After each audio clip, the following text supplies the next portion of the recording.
청와대는 담담하게 탄핵안 표결 상황을 지켜본다는 입장입니다. 표결 결과를 예단할 수 없는 상황에서 모든 가능성을 열어두고 대비책을 고심하고 있는 것으로 전해졌습니다. 청와대로 가보겠습니다. 김웅래 기자. 네, 청와대 춘추관입니다. 네, 국회가 박 대통령의 운명을 결정할 시간이 이제 7시간 정도 남았습니다. 지금 청와대 분위기 어떻습니까? 네, 정치권 동향을 살피느라 어제 하루 분주하게 움직였던 청와대는 이제 담담하게 표결 상황을 지켜본다는 입장입니다. 긴장감과 차분함이 교차하는 가운데 참모진은 이른 새벽부터 출근해 국회 상황과 표결 이후 대비책을 점검하고 있습니다. 박 대통령도 탄핵안 표결 이후 전국 수습책을 직접 챙겼습니다. 박 대통령은 어제 참모들과 함께 탄핵안 표결을 앞둔 국회 상황을 파악하고 이후 대비책을 논의한 것으로 알려졌습니다. 박 대통령은 이 자리에서 담담하게 표결 상황을 지켜보자고 당부한 뒤 나라가 혼란스럽지 않도록 꾸준히 일해달라, 또 경우의 수를 잘 살펴 차분하게 대처해야 한다고 말한 것으로 전해졌습니다. 일희일비하지 말고 표결 결과를 보고 상황에 맞춰 최선을 다하자는 말도 덧붙인 것으로 알려졌습니다.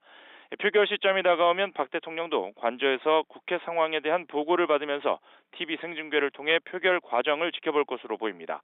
표결 결과가 나오면 박 대통령은 어떤 형식으로든 자신의 입장을 표명할 것으로 전해졌습니다.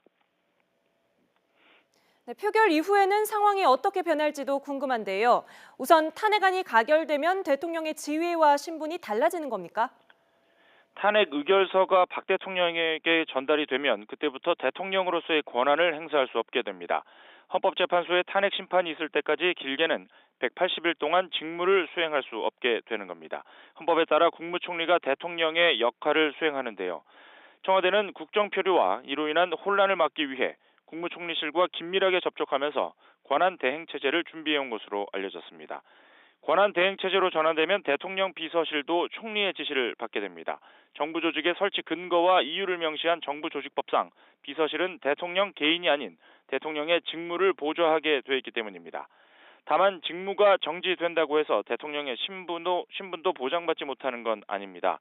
탄핵 심판 결과가 나올 때까지 박 대통령은 의전과 경호를 받고 청와대 관저를 계속 사용할 수 있으며 업무 추진비 성격의 급여를 제외한 월급도 받게 됩니다. 네, 반대로 부결이 되면 박 대통령의 거취는 어떻게 되는 건가요?